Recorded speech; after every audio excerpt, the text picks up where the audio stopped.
Halo semuanya, welcome to Metis Talk, tempat di mana kita akan membahas topik seputar kehidupan mahasiswa matematika di UPH. Bersama saya, Kak Daud, kita tidak hanya membahas mengenai perkuliahan, tetapi juga hal menarik lainnya yang dapat menjadi inspirasi bagi semua orang, khususnya kamu yang tertarik untuk menjadi mahasiswa matematika di UPH. Episode pertama kali ini dari series Metis Talk akan membahas tentang kura-kura. Kura-kura itu alias kuliah rapat, karena di perkuliahan, kita tidak hanya belajar aja nih teman-teman, tapi melakukan berbagai kegiatan, seperti mengikuti kepanitiaan dalam suatu acara. Hal ini seringkali menjadi suatu tanda tanya besar bagi seorang mahasiswa. Penting nggak sih ikut kepanitiaan itu? Dan apa aja sih manfaat yang bisa kita dapatkan dari mengikuti kepanitiaan tersebut? Nah, pas banget nih teman-teman. Pada hari ini kita kedatangan dua mahasiswa yang dapat membantu menjawab pertanyaan teman-teman semua. Boleh banget nih perkenalkan diri terlebih dahulu. Mungkin dari Kak Anak Agung terlebih dahulu. Halo semuanya, perkenalkan aku Santi dari Matematika 2019. Ya, selanjutnya Kak Vanessa Ailin. Dan aku Vanessa Ailin dari Matematika Angkatan 2020. Salam kenal. Oke, kalau begitu kita langsung mulai aja nih ke pertanyaan atau ngobrol-ngobrol kita kali ini. Pertanyaan pertama, berapa banyak sih kepanitiaan yang pernah kamu ikuti dalam satu semester? Mungkin dari Kak Diva Shanti dulu boleh menjawab. Kalau berapa banyak kepanitiaan, itu untuk tahun lalu sih, pas tahun kedua, itu satu semester itu aku bisa mengikuti 4-5 kepanitiaan gitu. Oke, mungkin dari Kak Anes selanjutnya jawab pertanyaan pertama. Kalau untuk aku saat ini aku mengikuti 4 kepanitiaan juga. Boleh disebutin ya masing-masing kepanitiaannya apa aja? Kalau aku itu ada Rehealth, Career Expo, Infinitix 6, dan juga Caring Community. Oh, banyak banget ya kepanitiaan yang kalian ikuti dalam satu semester. Aku penasaran banget nih sama alasannya atau motivasi kamu untuk mengikuti kepanitiaan sebanyak itu.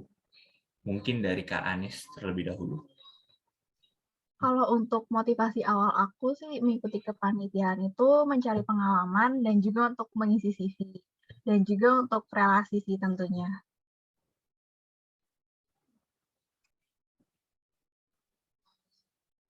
Kak Diva.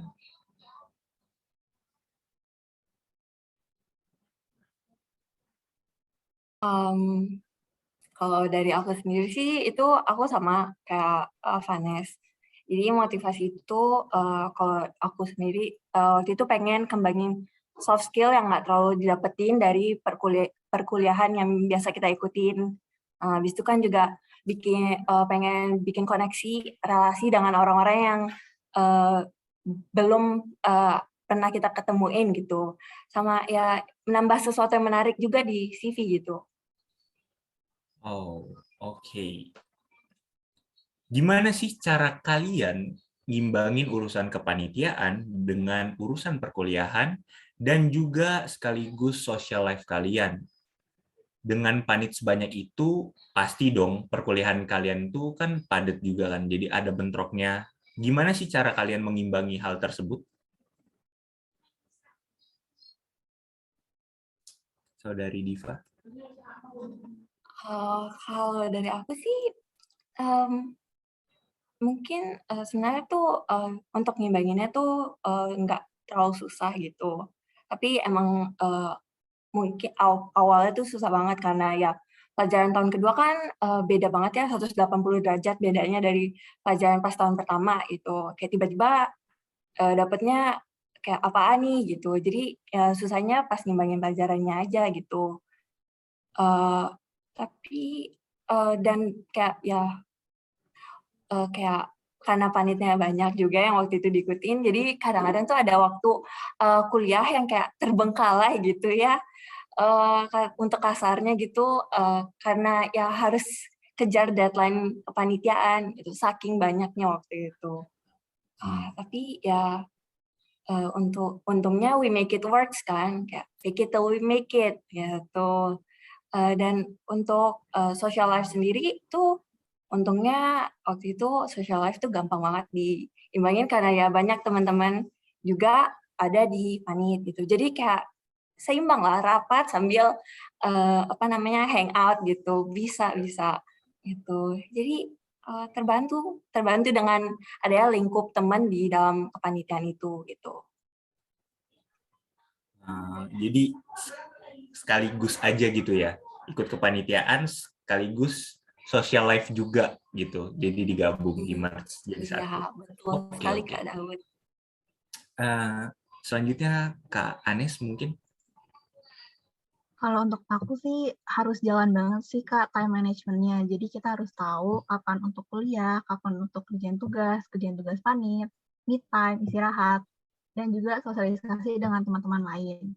Aku juga setuju sih sama Kak Dika tadi, kita kuliah rapat sambil ngobrol-ngobrol juga gitu sama teman-teman.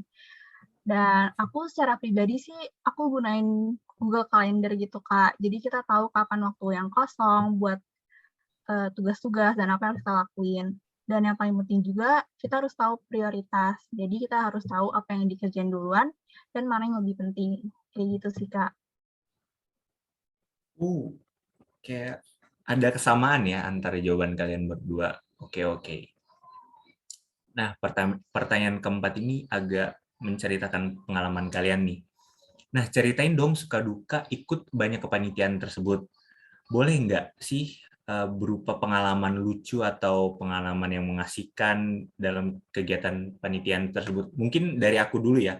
Dari aku dulu tuh jualan risol dari gedung ke gedung. Jadi itu di angkatan 19 ya. Jadi itu kita tiap hari mungkin tuh 1 minggu 4 atau 5 kali kita makan risol mayo dan risol coklat ya. Dan itu saya tenteng-tenteng dari gedung ke gedung gitu. Kayak range-nya itu rada jauh sih. Ya, itu kan 2019 kan pernah offline kan. Mungkin ada perbedaan antara anak 2019 dan anak 2020 yang bisa dilihat kan COVID juga kan. Jadi kalian online jadi kurang gimana gitulah cerita pengalamannya. Ya mungkin dari Kak Anes dulu ya, anak 20 nih merasakan online. Ya, kalau sukanya ikut panitia itu kita jadi lebih dekat sama teman-teman seperjuangan, aka teman satu divisi. Dan juga nambah pengalaman banget sih Kak, karena dulu aku tuh SMA nggak pernah ikut kegiatan apa-apa, dan waktu kuliah baru mulai ikut kepanitiaan gitu, dan ternyata emang asik banget gitu Kak. Dan kalau dukanya itu, mungkin sering ada miskomunikasi antara koor, BPH, maupun anggota-anggotanya. Karena dulu sempat ada pengalaman waktu tahun pertama gitu, yang aku adalah divisi materi dan bikin buku. Karena waktu itu bukunya tuh udah mau jadi, dan tiba-tiba banyak banget yang harus direvisi, dan nggak dikasih tahu gitu dari awal. Alhasil aku dan teman satu divisi aku tuh harus revisi buku itu. Tapi itu termasuk salah satu pengalaman yang nggak terlupakan banget sih, Kak. Itu dari aku. Agak merosting ya, ada orang sih. Oke, lanjut. Kak Anak Agung mungkin bisa setelah di roasting. Oke, lanjut. Ya, saya ya agak sedikit bersalah gitu, agak sedikit merasa dari pernyataannya Kak Sanes ini. Tapi ya untuk suka tuh pas offline ya itu kayak seru sih, kerja sampai malam ya walaupun menyusahkan gitu, capek banget, tapi itu seru banget gitu untuk kayak hangout sampai malam karena ya sebelumnya waktu SMA nggak pernah gitu ya, belum pernah merasakan gitu. Kalau misalnya untuk pas online itu mungkin sukanya tuh pas semuanya tuh udah selesai gitu. Jadi semuanya ended dan kita udah lagi rapat closing untuk hari itu juga. Itu terlihat muka capek-capeknya tapi ya kita senyumin gitu karena ya akhirnya selesai gitu. Rasa leganya gitu untuk Duka sendiri ya waktu itu memang ada beberapa masalah, entah masalah screening, masalah komunikasi gitu kan, yang biasalah terjadi banyak di kehidupan kepanitiaan ya. Mulai itu tuh dan terjadinya tuh mulai dari awal proposal sampai bisa aja dari bukan lagi sih berapa jam sebelum acara gitu yang bisa terjadi kapan aja gitu. Oke nih, pertanyaan kelima nih dari tadi kan udah ceritain pengalaman kepanitiaan, suka dukanya, pengalaman lucunya. Nah, dari pengalaman kalian ini setelah mengikuti kepanitiaan, sebenarnya penting nggak sih ikut kepanitiaan di masa perkuliahan ini? Kayak manfaatnya penting nggak buat kalian? Mungkin dari Kak Anes?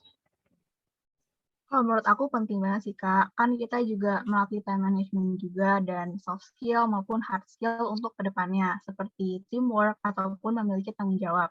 Dan juga pastinya menambah relasi dan juga koneksi, Kak.